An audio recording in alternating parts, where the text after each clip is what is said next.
let's talk about that because I need this to clip out for a separate YouTube video. So let's talk about that. The Brooklyn Nets defer the Sixers pick to next season, leaving us with the 23rd pick in the 2022 NBA draft.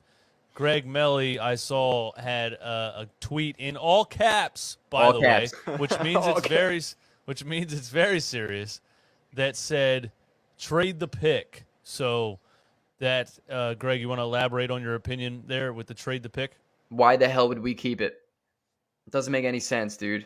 As I just previously stated before this clip started, there's no reason to keep it. There's literally no reason. I don't care who's on the board.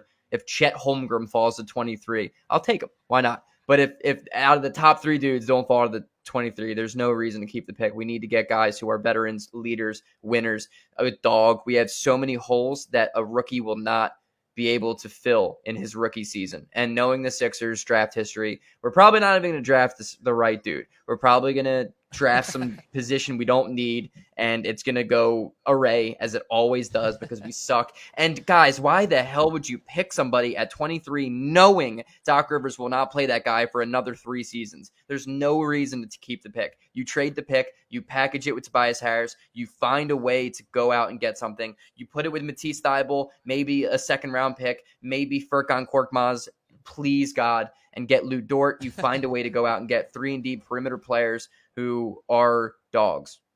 Well, but people are, speaking of Lou Dort, people are already predicting that the OKC Thunder, some of the mock drafts I saw has them packaging picks already this season to try to move up in the draft. I personally wouldn't be shocked if they stack a couple more picks and try to go like balls to the wall next year or the year after. I don't know. Who knows what Sam Presti does with OKC. But I think the only reason you would keep the pick in draft is if somebody higher than Doc Rivers or somebody higher than Daryl Morey would say, listen, draft the best player at 23, because if this entire thing is a fucking disaster, we at least have Maxey and whatever kid you pick at 23 moving forward, because the time must go on no matter how much the fan base would hate this organization for the process failing. You would still at least have Maxey and another young player that could be good. I'm just trying to think of a way, a reason that there would be to keep. How many guys at 23 pan out? I know who would pan out perfectly. Let's hear it, Romp. I will put my legacy on the line. Dude, Wendell Moore Jr., I saw my boy Eastwood tweeting about him. How is he not? This dude, if he falls to 23, he fits perfectly. His role at Duke is perfect to what he would do with the Sixers. I think and he's a little 6'5". I'm sorry. Go ahead. Do your thing on him, and then I'll give my opinion. All right, he's 6'5", 217. He has an NBA ready body. He can hit the mid range shot. He can pretty much do everything. And he was, overshadowed by guys like Banchero, AJ Griffin, who are both a lottery pick potential. So to have the ability at Duke to, still put up numbers and just play the way he did is really impressive to me. Plus, over time at Duke, he improved from a 21% three-point shooter to a 40% three-point shooter. He improved, and I don't know. He just fits perfectly, but the Sixers aren't going to draft him because they're stupid. Let's be real. But that's a guy who can come in and play right away because he's going to play hard. He's going to play super, super hard because he's trying to make a name for himself, and he's very switchable. And he's an upgrade from any wing. He's an upgrade from any wing we had. It's not going to happen, dude. You take it to the rim. He can shoot. Doc Rivers will never play. It doesn't matter. He has to. That's why Danny Green's not coming back. Well, and somebody, I don't remember who, one of you guys said the Sixers never draft the right players or were suck at drafting. I think Daryl had a decent draft, especially this past season, or 2 seasons ago with Maxey, Isaiah Joe, B-Ball Paul, and then this season with Charles Bassey. I think I got that timeline right. But either way, I think he's been drafting decently, and Doc Rivers is just sitting here literally refusing to play guys and refusing to give anybody a chance. So, yeah, I agree. If we pick a guy, is Doc going to play him? It's not – Doc Rivers is not in a position where he's going to suddenly look in a mirror and question his doing and say, okay, I need to change. Hey, you guys have a grandpa that sits in a chair and doesn't listen to anyone? Is he at the stage where he's going to change what he's doing? No. Every grandpop ever. Welcome Yeah, to systematic problems.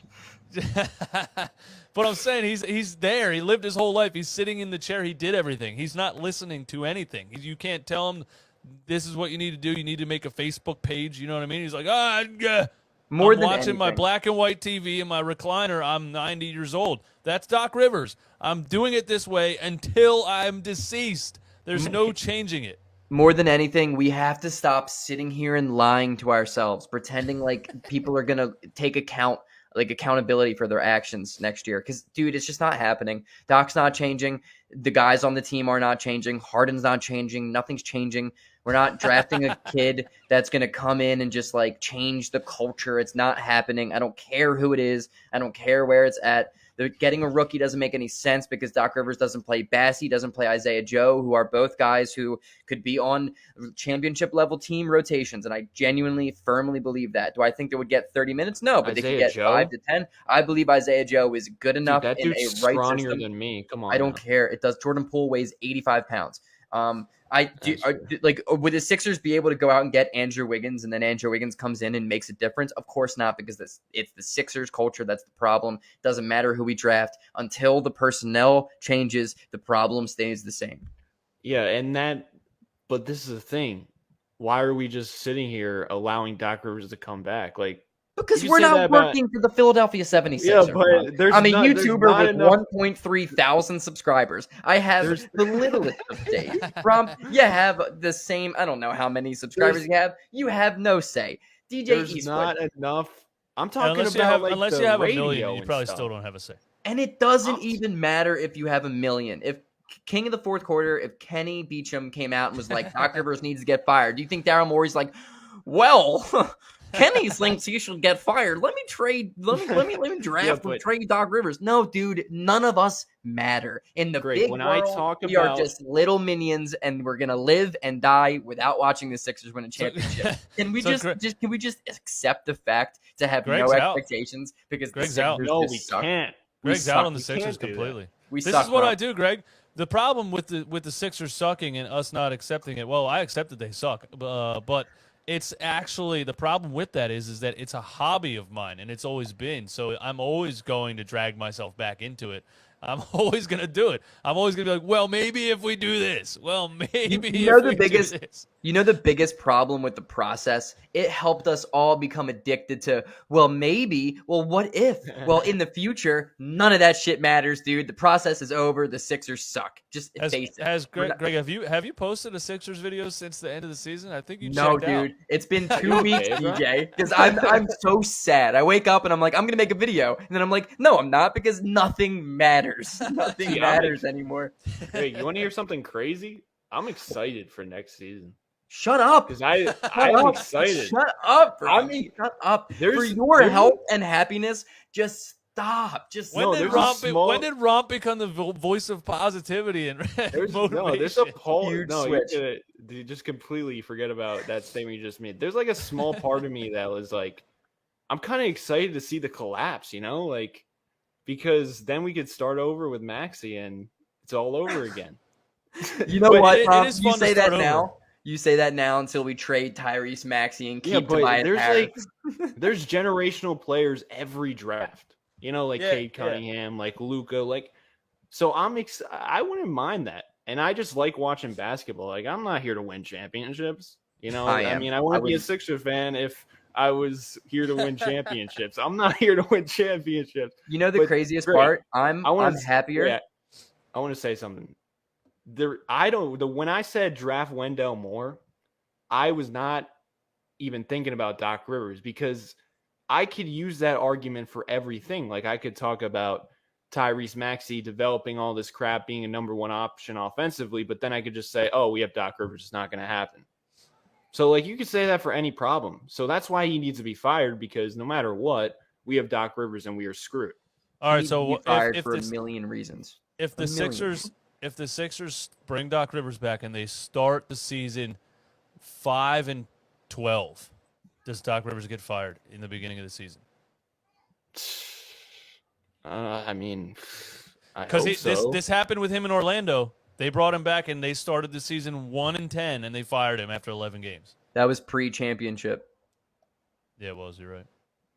I hope so, dude. He's set in stone now because he won that one ring. He can never be fired. LA fired him. He resigned. Boston traded him. Did they really? I don't even remember that. Yeah. That's awesome. We should have he's the freaking coach traded him to LA. He's the coach that won them a championship, and they traded him to LA. And LA gave a first-round pick for him. Then a couple years later said, oh, shit.